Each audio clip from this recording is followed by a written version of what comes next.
Hola, buenas noches. Mi nombre es Catalina y yo les traía un caso sobre una paciente que tiene un glaucoma secundario a una iridodisgenesia y está en embarazo. Entonces, esta es una paciente femenina de 36 años que viene a controles de seguimiento por glaucoma con el doctor Rivera por un glaucoma leve del ojo derecho.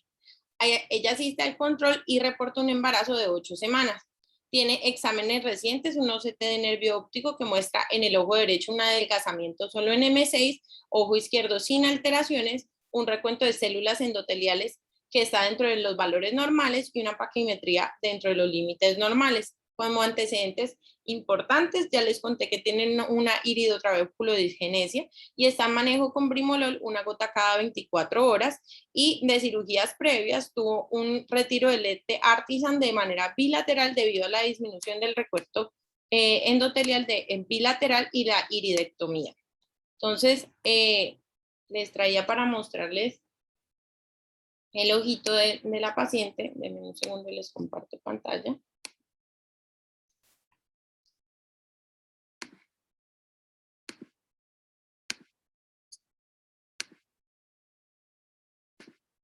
Esta es la biomicroscopía de la paciente. Entonces tenemos que la paciente en el ojito que tiene un embriotoxón posterior, una iridectomía, a las 8:30, 9, tiene una pupila discórica y esta fue la foto que les traía para mostrarles.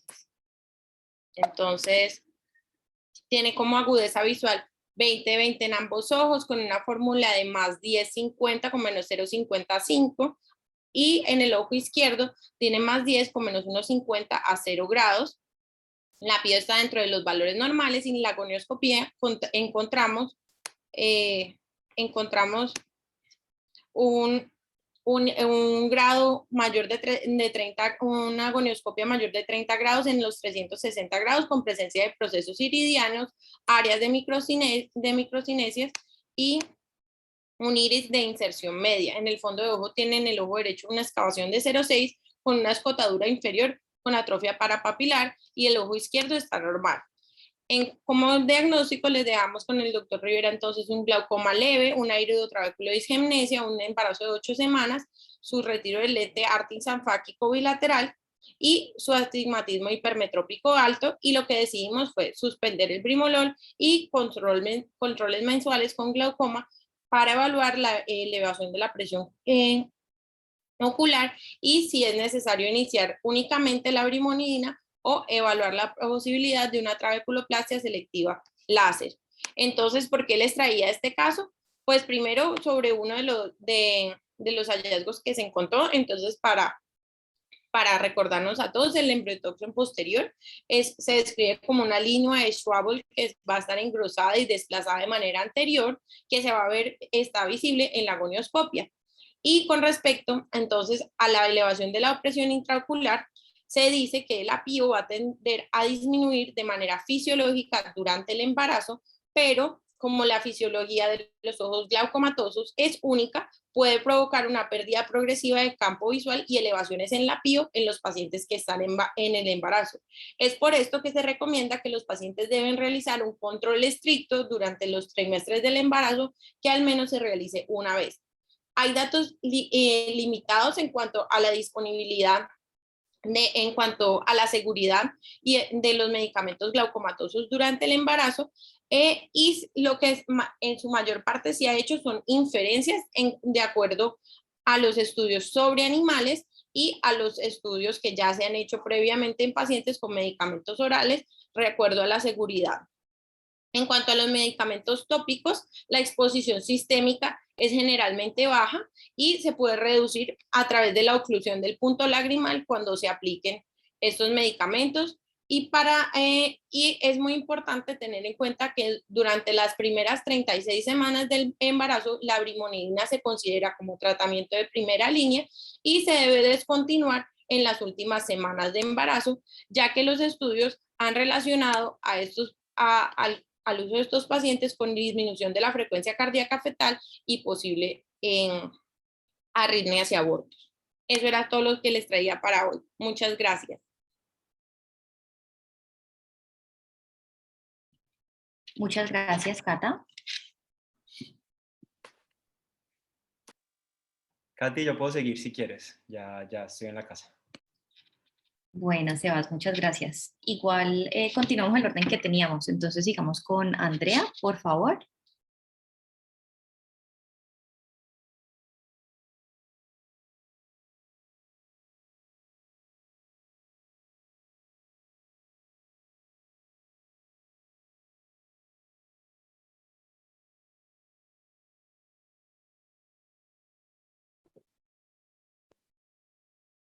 Buenas noches.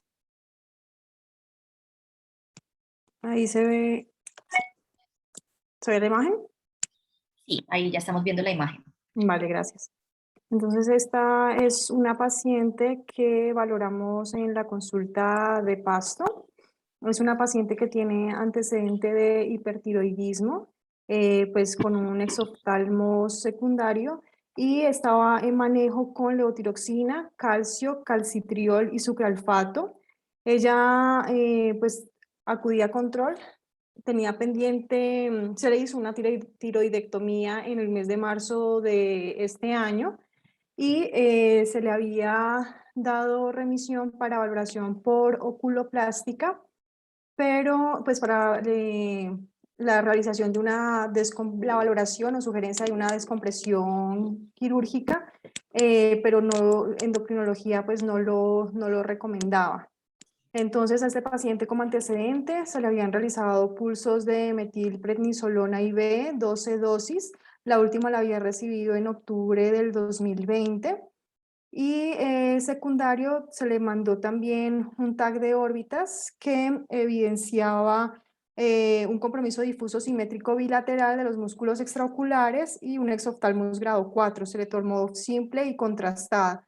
Adicional a esto, es una sospecha de glaucoma secundario a compresión del nervio óptico, por lo que le ordenaron un OCT de nervios ópticos que estaba dentro de límites normales.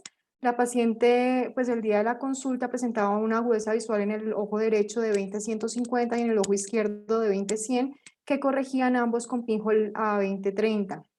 A la biomicroscopía tenía un menisco lagrimal disminuido, presentaba una córnea clara, tenía queratitis punteada superficial en ambos ojos. En el ojo derecho presentaba un Oxford 4 y en el ojo izquierdo un Oxford 3 y estaba con el cristalino claro. Tenía una PIO en el ojo derecho 16, izquierdo 17 y al fondo de ojo presentaba unas excavaciones del 0,6, tenía mácula con disminución del brillo, una retina picada y en el ojo izquierdo leve congestión venosa. Entonces, pues en esta paciente se encontró pues que estaba dentro de límites normales la PIO y el OCT, entonces no se le dejó pues manejo hipotensor, se le dejó para su queratopatía por exposición, manejo con hialuronato de sodio, lubricante ocular, se le dejó un ungüento de ácido poliacrílico para aplicar en las noches en ambos ojos y se le aplicó la escala de CAS, que es para mirar si hay un Clinical Activity Score para ver la actividad. Entonces, dentro de esta escala, podemos ver si tiene dolor retrovulvar espontáneo, dolor a los movimientos oculares. Ahora les muestro, acá tengo un video. Entonces, la paciente presentaba la motilidad ocular, una limitación para la supraducción y parcial para la aducción y abducción bilateral. Entonces, dentro de la escala también tenemos eritema palpebral, si presentaba hiperemia conjuntival, un edema palpebral, inflamación de la carbúncula o quemosis, que haya un aumento de la proptosis más de 2 milímetros en los últimos 3 meses previos, disminución monocular de la motilidad en cualquier dirección, disminución de la agudeza visual en una línea de Snellen, también en los 3 meses previos. Para saber si tiene actividad, entonces tenemos en el momento inicial de la valoración que presente 3 criterios o más y ya durante el seguimiento que sean 4 criterios o más. Entonces en esta paciente pues se definió que no presentaba actividad en el momento, entonces pues no requería de una descompresión de órbitas. Y como aprendizajes, pues en este caso, manejos de estilo de vida saludables, entonces evitar totalmente el tabaquismo, se puede tener consumo de antioxidantes como el selenio, indicarle a la paciente pues un adecuado manejo por endocrinología, pues para tener su compensación tiroidea y ya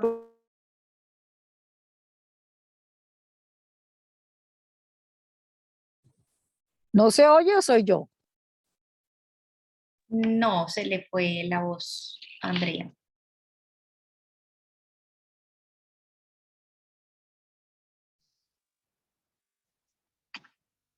A ver, mientras vuelve Andrea, si vuelve, aunque no es mi campo, yo sí quiero opinar. ¿Sí, sí se está Sí, oyendo? doctor. Bueno, yo creo que el criterio de actividad lo que define es el tratamiento sistémico que se da, sea esteroides o inmunosupresores. Y allí, pues, entra la interacción entre el oftalmólogo que comprueba la actividad de la orbitopatía o confirma la actividad y el endocrino, el internista, el reumatólogo que dé la inmunosupresión, que entre otras pienso que debe ir más allá de los esteroides. Hoy en día está, pues claro, que se deben dar inmunosupresores específicos. Entonces yo creo que a esta paciente, independiente de si está activa o no está activa, debería considerarse darle inmunosupresión. Lo otro es que en cuanto a la órbita, no es el endocrino, no debe ser el endocrino el que diga si se le hace o no se le hace tratamiento orbitario. Yo creo que debe ser el cirujano de órbita que está acostumbrado a ver estos pacientes y que puede ver hasta dónde le puede dar un beneficio. Está por un lado la compresión de nervio óptico, pero también están los problemas musculares, pero también está el grado de proptosis. Y así uno tenga una paciente que está viendo, que no tiene compresión de nervio óptico, ese grado de exoftalmos es un grado, pues, realmente muy, muy incapacitante para la paciente por el solo aspecto estético, ¿sí? Esta señora, yo estaría muy seguro que si uno habla con ella, ella no sale a la calle porque asusta a todo el que se encuentre con ella. Entonces, puede que la cirugía no sea necesariamente de compresión orbitaria. Yo pensaría, por ejemplo, que ella se beneficiaría mucho con una cirugía de párpados, de retracción palpebral, con el solo hecho de que el párpado superior le baje hasta la línea del limbo, ya mejoraría la parte, el aspecto cosmético muchísimo. Entonces, no necesariamente una cirugía orbitaria implica, pues, romper la pared de la órbita y herniar músculos y todo esto. Puede ser una cirugía de párpados que le ayude mucho. Entonces, en mi criterio, yo viendo a esta señora, sí creo que se le debería hacer cirugía y sí creo que se le debería dar inmunosupresión, independiente de que esté activa o no, porque el engrosamiento muscular y el grado de exoftalmos es un grado, pues, muy severo, ¿sí? Y que tiene para mí alto riesgo de darle exposición y daño corneal, independiente del aspecto cosmético que ya mencioné. Listo, ese es mi comentario. Bueno, doctor, muchas gracias. Sí, Andrea se quedó sin internet, está tratando de conectarse nuevamente. ya, doctor, qué pena. Pues, ¿Alguna pregunta del caso o solo comentarios? ¿Aló, me escuchan? Sí, Sí, Andrea. Andrea, lo que sí, decía Alberto, bueno, Alberto, No, pues no, ya lo comenté, no sé si Andrea alcanzó a oírlo. No, doctor, pues ahorita le pregunto a mis compañeros, era para ver si de pronto había alguna pregunta que me habían hecho, es que se me desconectó el internet. Tranquila, Andrea. Ahí Sí, sí, responde. ya lo podemos hablar después, Andrea. Si quieres, lo Listo, hablamos doc, usted y yo tranquilo. para no repetir el cuento. ¿Ok? Vale, vale. Sigamos. Listo, gracias. Bueno, gracias. Gracias, Andrea. Bueno, continuamos con Sebas, por favor. Bueno, buenas tardes para todos. Mi nombre es Juan Sebastián Guerrero. El caso que les traigo para hoy es un colgajo de Tencel en un tumor de párpado.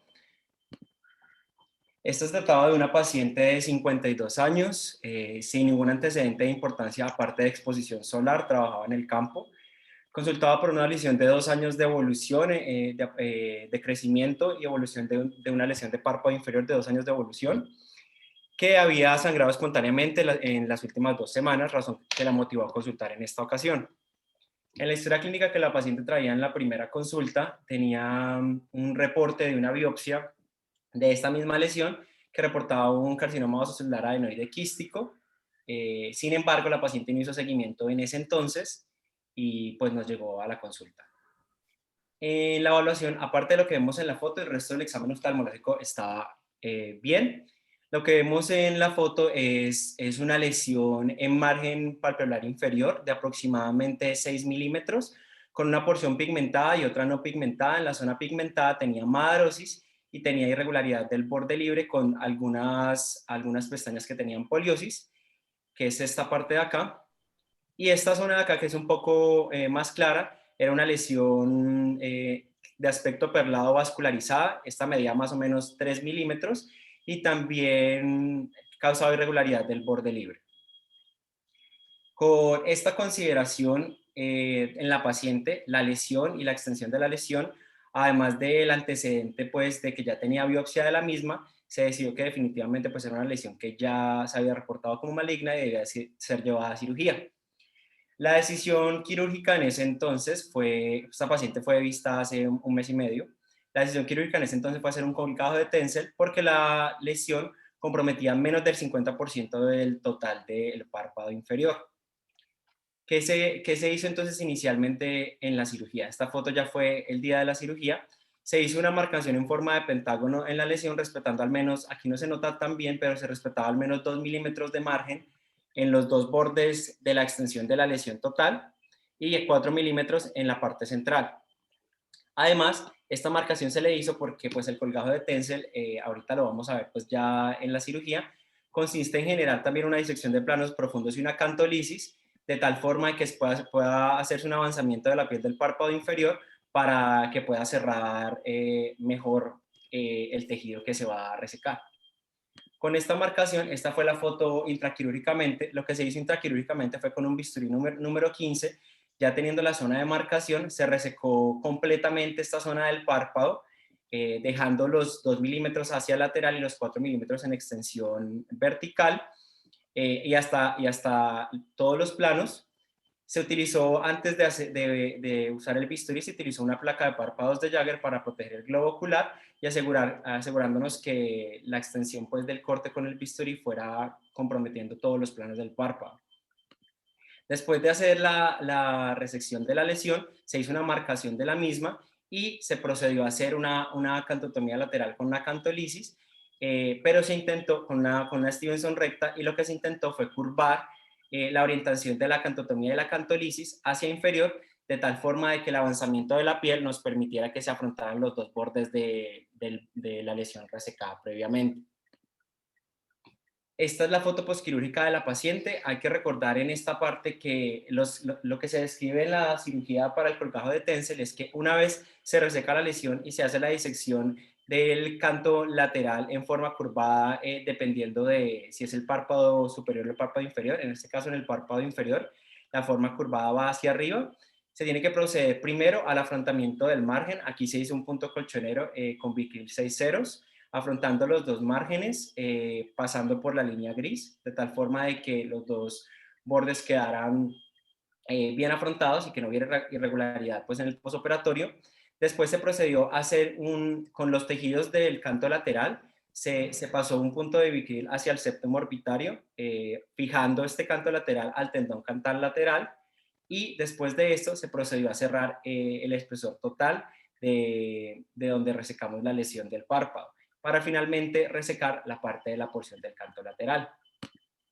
Esta es la foto posoperatoria del día de hoy de la paciente. La paciente no tiene dolor, la motilidad ocular está bien y vemos pues que ya el edema ha resuelto considerablemente.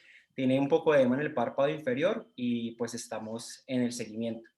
Traje este caso en particular porque, pues, uno, para recordarles cosas generales, el carcinoma vasocelular es el carcinoma más frecuente de todos los tumores de párpados.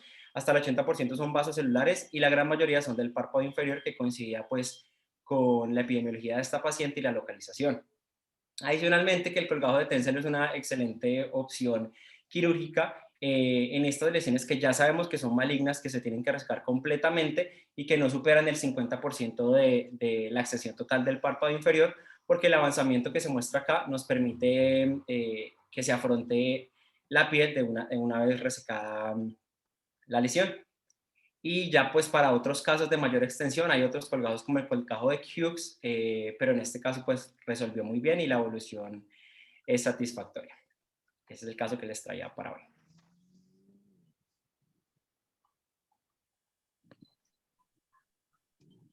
Muchas gracias, Sebas. Muy interesante tu caso. Gracias. Bueno, entonces ahora continuamos, si no hay comentarios, con Francisco, por favor. ¿Ahí se escucha? Sí, se escucha, pero tiene como un eco. Un eco, sí. Algo me pasa en el computador que no me suena el audio. Así que lo voy a hacer con el iPad. Ya te escuchamos y se escucha bien. Sí, eso sí, pero es que yo no lo escucho del computador. Entonces voy a hacerlo desde el iPad. Acá.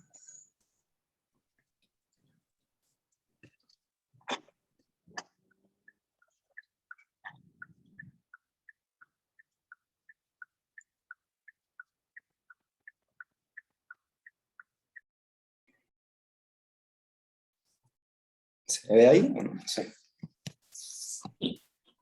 Bueno. Buenas noches, ¿cómo están? ¿Se escucha bien, no? Sí, Francisco, se escucha bien. Perfecto.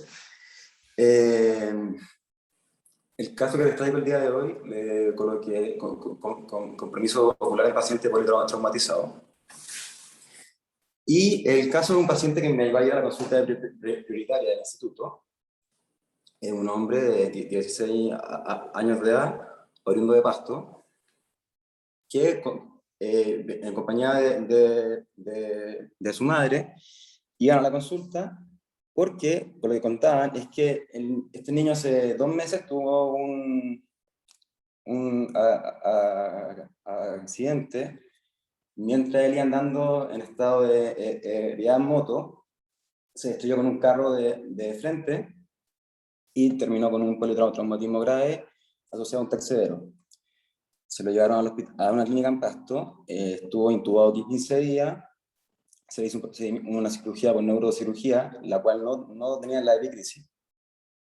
Y resulta que al pasarlo a sala de hospitalización, este niño refiere que no veía nada por el ojo derecho, NPL.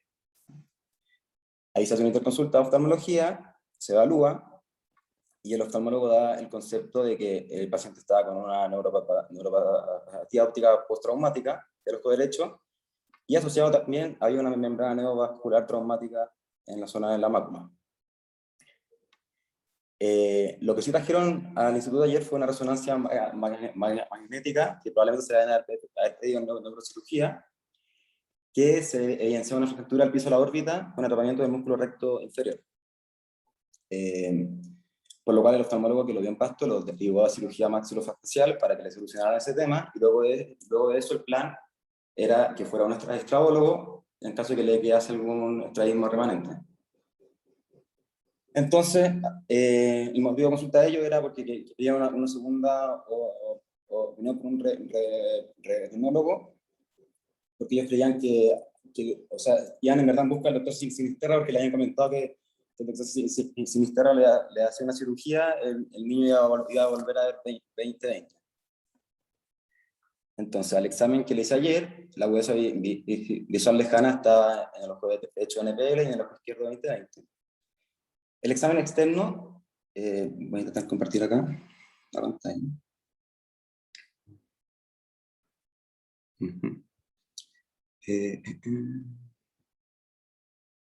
Acá comparto. El examen externo.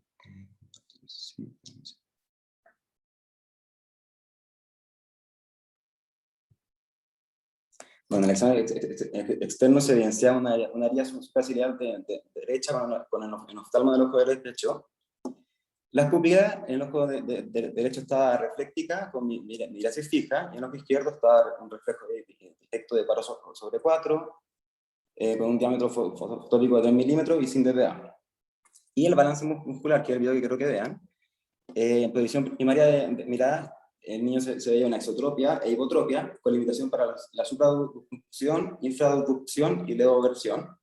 Y el ojo izquierdo estaba normal. Entonces aquí está el video que quiero que vean del movimiento del balance muscular. Y no sé por qué no me va a ver.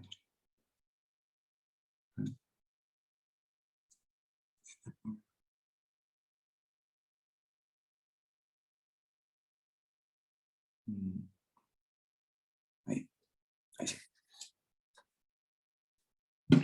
Entonces ahí se ve que en posición primaria de mirada está con una exotropia e hipotropia, y la limitación a la supraducción, a la infraducción y a la levoversión que viene ahora.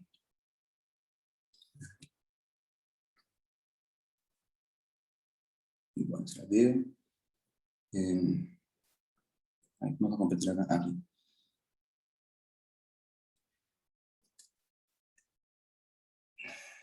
Ya, entonces,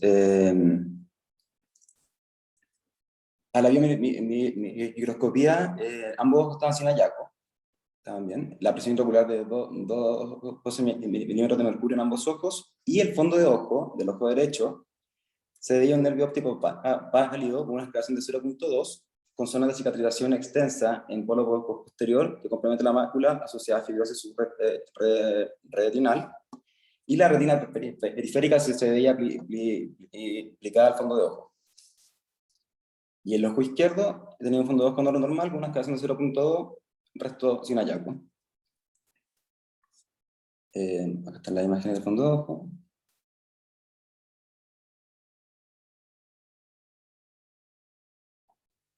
Ahí.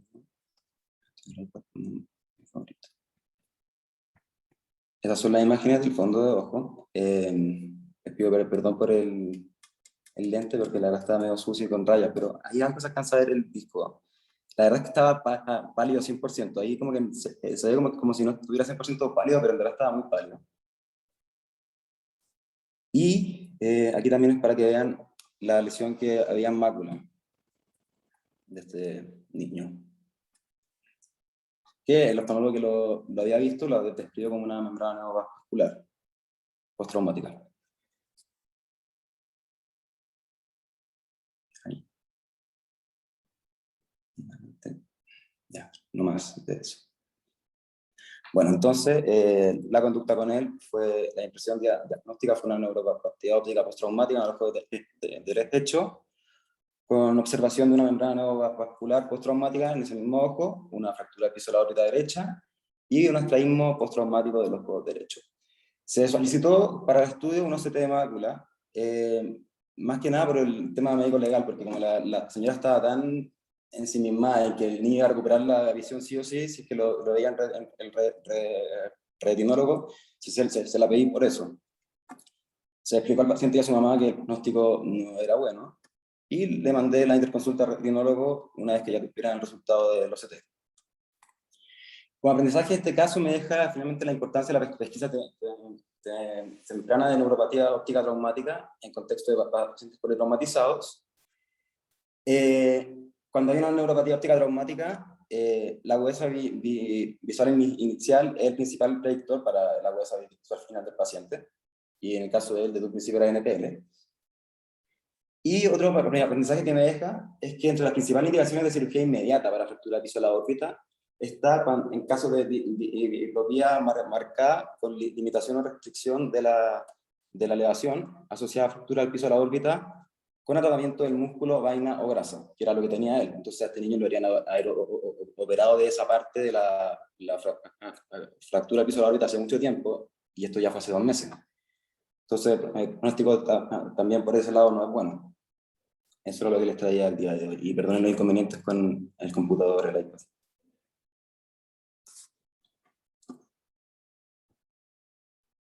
Muchas gracias, Francisco. Es muy importante tener en cuenta esos daños posteriores del nervio óptico que pueden ser secundarios a trauma contuso, a fractura.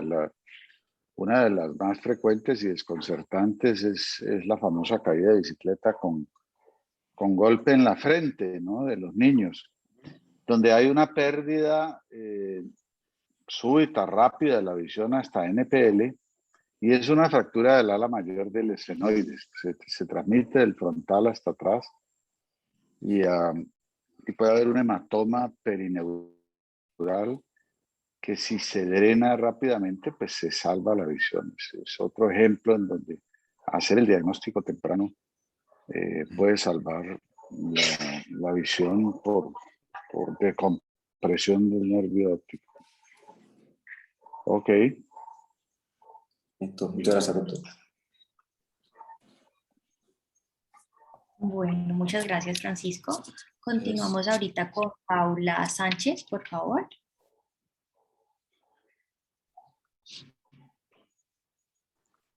Hola, buenas noches. Ya les voy a compartir pantalla. Dame un segundo.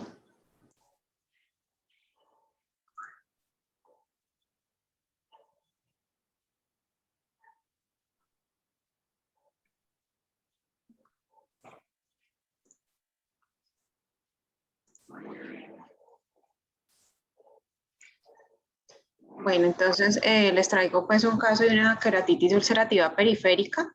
Entonces, él es un paciente de 38 años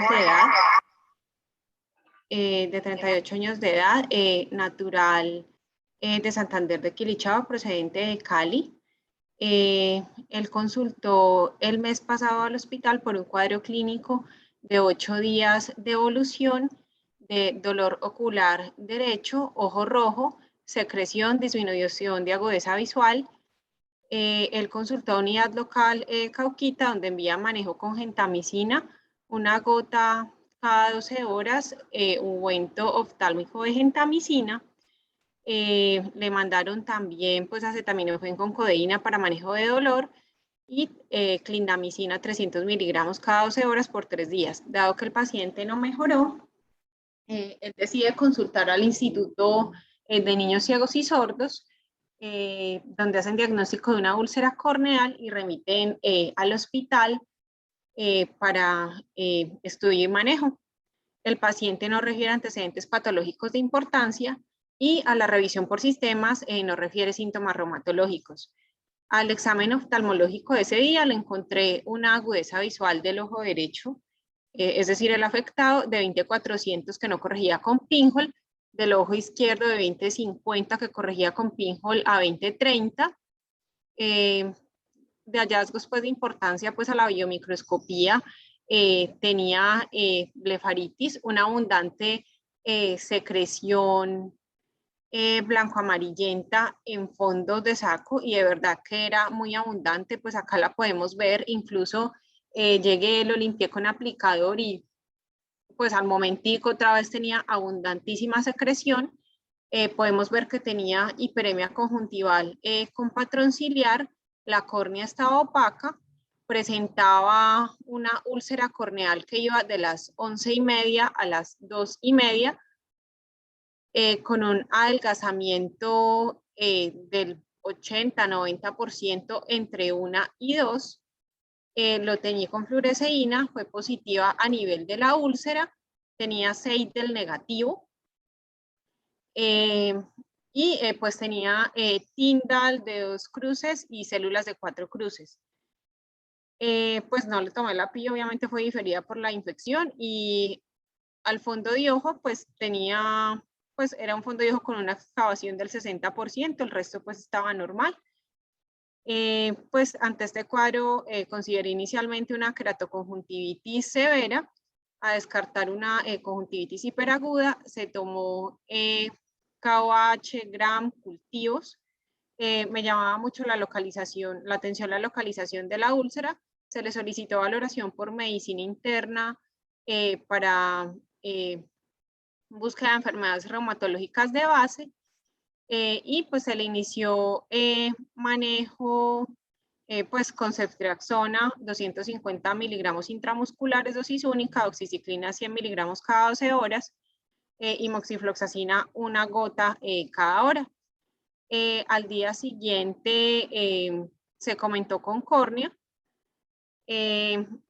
Lastimosamente, pues el paciente presentó pues una perforación corneal. Acá podemos ver la hernia iris y la pupila discórica. Ese día el paciente estaba en movimiento de manos. Dada pues la localización de la úlcera, se define iniciar manejo con metilprednisolona 1 gramo al día por 3 días. Y se considera candidato a parche con córnea tectónica. Al día siguiente fue llevado al procedimiento. El procedimiento fue realizado sin complicaciones, y además pues del parche con córnea tectónica se hizo resección de la mucosa, perdón, de la conjuntiva superior.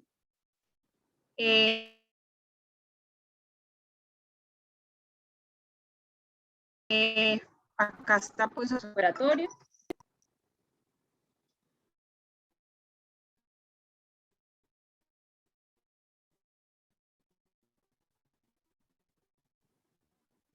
Y los resultados de las tinciones y cultivos, y pues se aisló un estafilococcus, pues, lo cual probablemente pudo haber sido una queratitis ulcerativa periférica con una sobreinfección agregada por este microorganismo.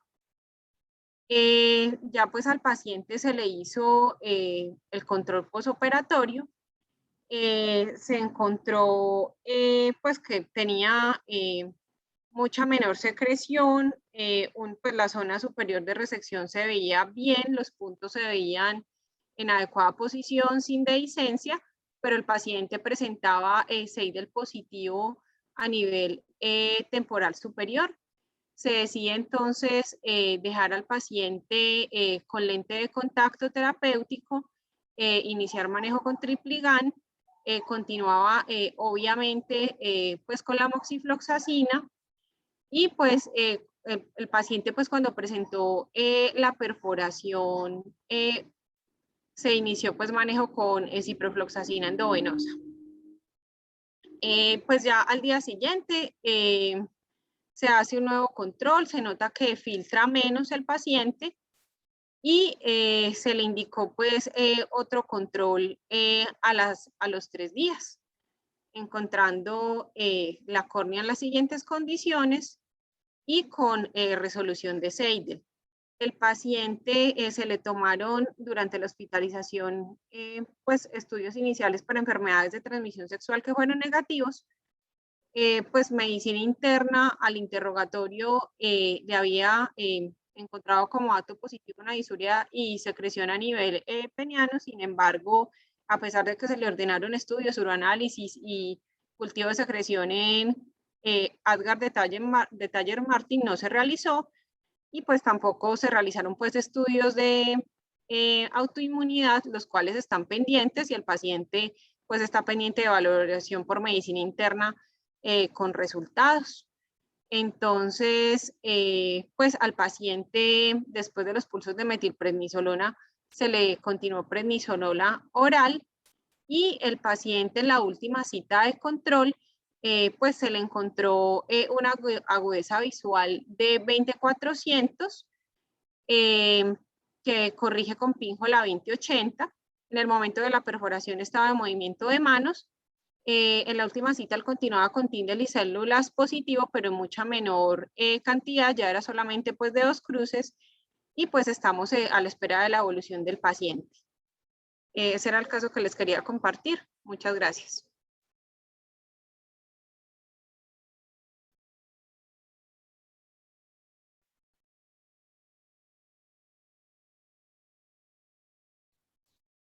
Muchas gracias, Paula.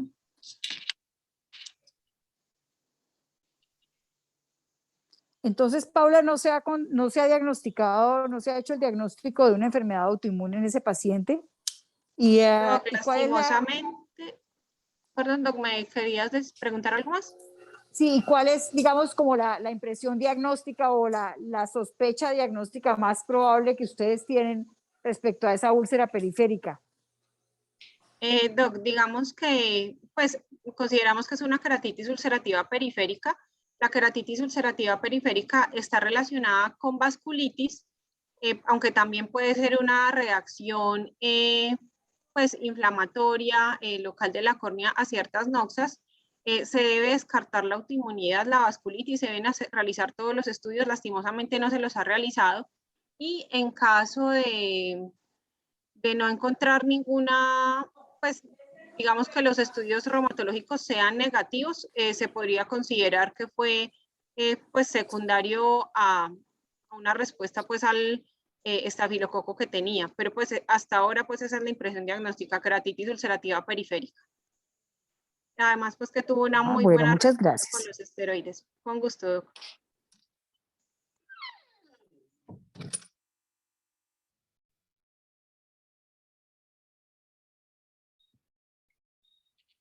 Bueno, Paula, muchas gracias. Continuamos ahorita con Caterine Camargo, por favor.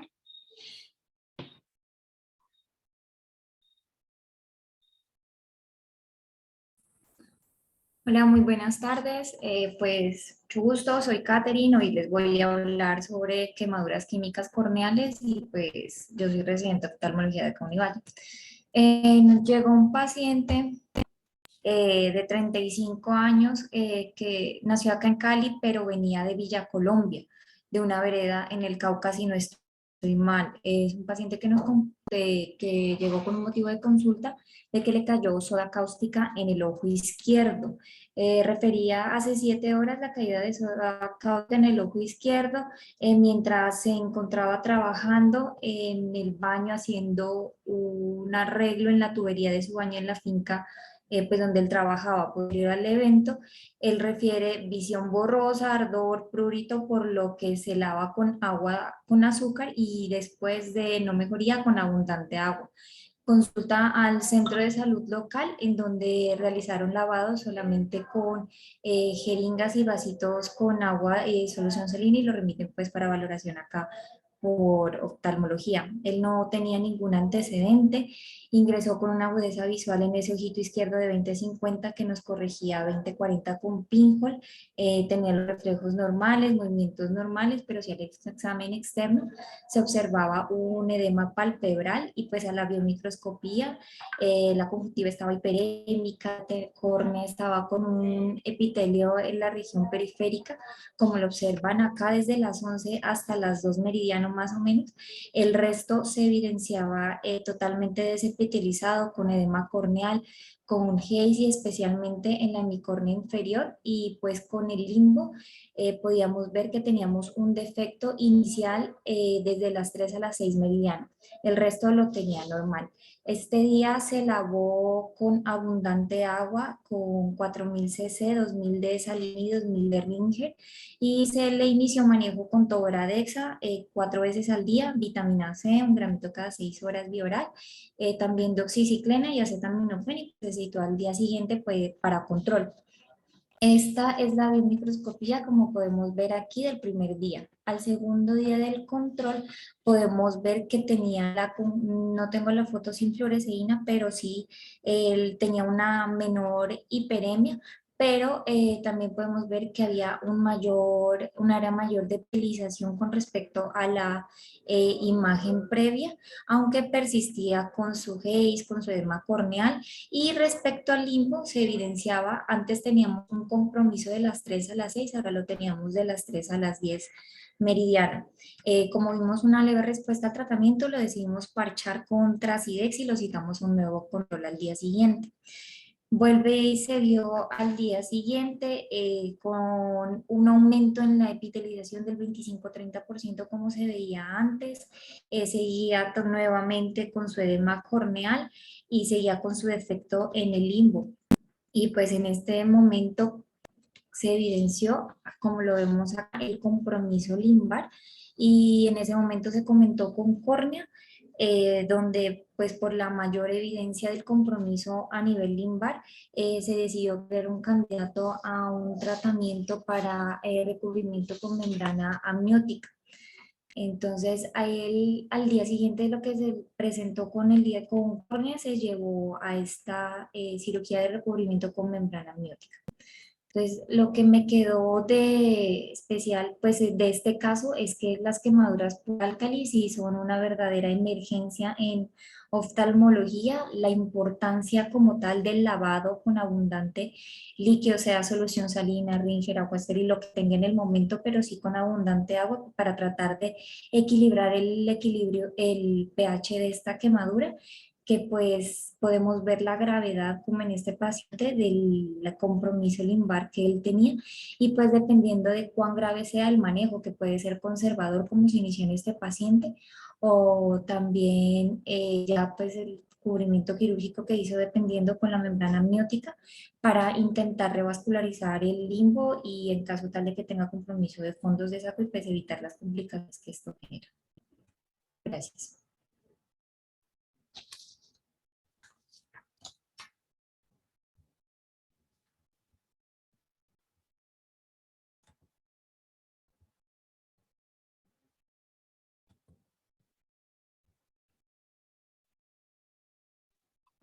Muchas gracias, Catherine. Y continuamos ahorita, por favor, con Diego.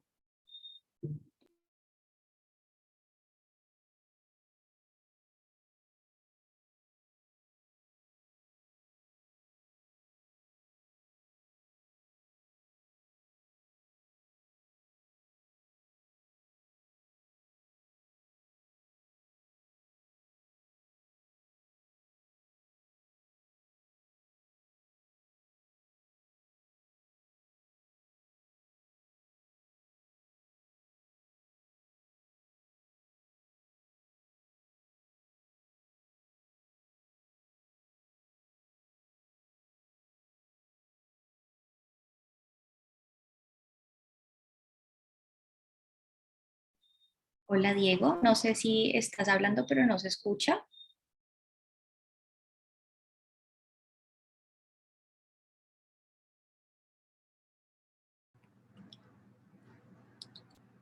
Hola, buenas. Buenas tardes a todos. Este es el caso clínico, lo denominé MIARDE. Es un paciente que nos consultó al servicio de urgencias del hospital. Un paciente de 48 años de edad, como único antecedente relevante tiene hipertensión arterial y manejo con losartán, sin otros antecedentes.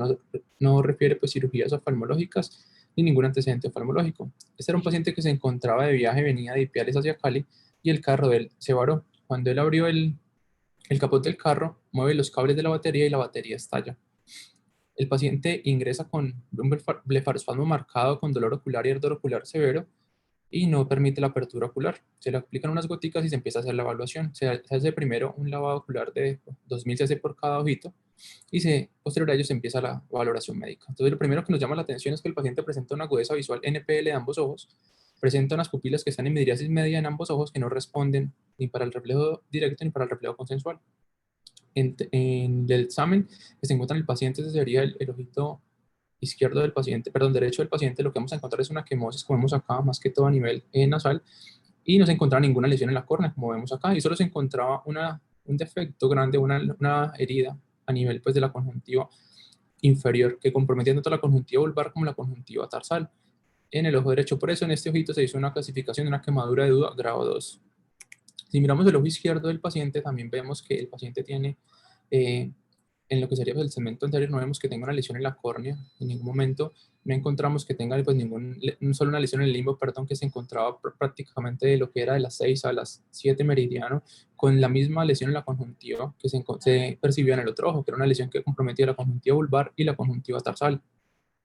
Le hacemos el examen completo al paciente, miramos que realmente el cuadro que tiene el paciente, los hallazgos que tiene, no nos cuadran para que el paciente tenga NPL.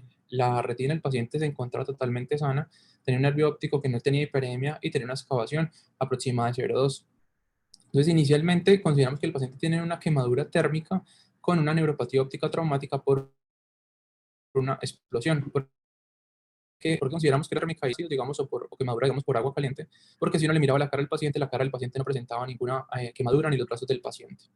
Le solicitamos una tomografía óptica inicialmente para descartar que no tuviera ninguna lesión intraocular, pues dado pues, que el paciente estaba en NPL y necesitamos hacerle una resonancia para determinar si había alguna alteración en el nervio óptico, y afortunadamente pues en la tomografía no se encuentra ninguna lesión. Como vemos acá, este es un corte un poco más superior de lo que sería un corte axial de una órbita. Vemos que no se presentan lesiones en ninguno de los dos cortes y no coloqué los coronales, pero en los cortes coronales no se presenta ninguna fractura a nivel de la órbita del paciente. Entonces eso tampoco como que nos hacía como ver más fácil el diagnóstico. Se decidió pues solicitarle examen, se le solicitó VIH, se le solicitó DRL al paciente para poder establecer si podíamos iniciar esteroides. Los exámenes eran negativos, se le empezó bolos de esteroides de metilprednisolona 1 gramo por día y por 3 días. Al tercer día nos llama la atención que el paciente, sus pupilas ya empiezan a responder, ya tiene un reflejo directo y consensual de 3 cruces y no tiene DPA. Y lo único que lo observamos es en el ojo izquierdo, que presenta una lesión pues, a nivel del limbo, que es lo que les había hablado anteriormente, que era prácticamente de las 5 a las 7, las mismas quemaduras que hemos visto en conjuntivo, tanto vulvar y tarsal, y este defecto epitelial central que vemos acá, que era aproximadamente de 3x3 en lo que sería la córnea del ojo izquierdo. Volvimos a evaluar completamente y vemos estas son las fotografías del nervio óptico el tercer día posterior a que le colocaran lo que sería la metilprednisolona. Lo que observamos es un disco óptico, bordes bien definidos. De pronto acá se ve un poco la retina pálida, pero la retina es totalmente rosada, solo se ven como unos cambios de una leve engrosamiento de las paredes arteriolares, como se ven acá. De resto no se ve ningún otro hallazgo, como vemos en este ojo. Y acá no se ven bien las imágenes por ese defecto epitelial que se presentaba, pero realmente no había ningún hallazgo en el fondo de ojo. Lo examinamos con varias personas y realmente no encontramos en este momento cuál es la causa que tiene el paciente para estar en NPL si no encontramos ningún hallazgo al examen físico que nos explique el mismo y que en este momento pues ni siquiera tiene DPA. Entonces en este momento que estamos sospechando en el paciente que sea un simulador o que el paciente tenga una lesión cortical. Se le pidió una valoración por neurología y se le pidió pues la resonancia y unos potenciales visuales evocados. Desafortunadamente no sabemos cuál fue la razón, el paciente solicitó salida voluntaria en la noche de ayer y no podemos pues completar el caso. Me llamó mucho la atención es porque realmente no sabemos cuál es el diagnóstico del paciente y pensamos que realmente el paciente puede ser un simulador y que quiere una ganancia secundaria pues con esto que le pasó. Muchas gracias.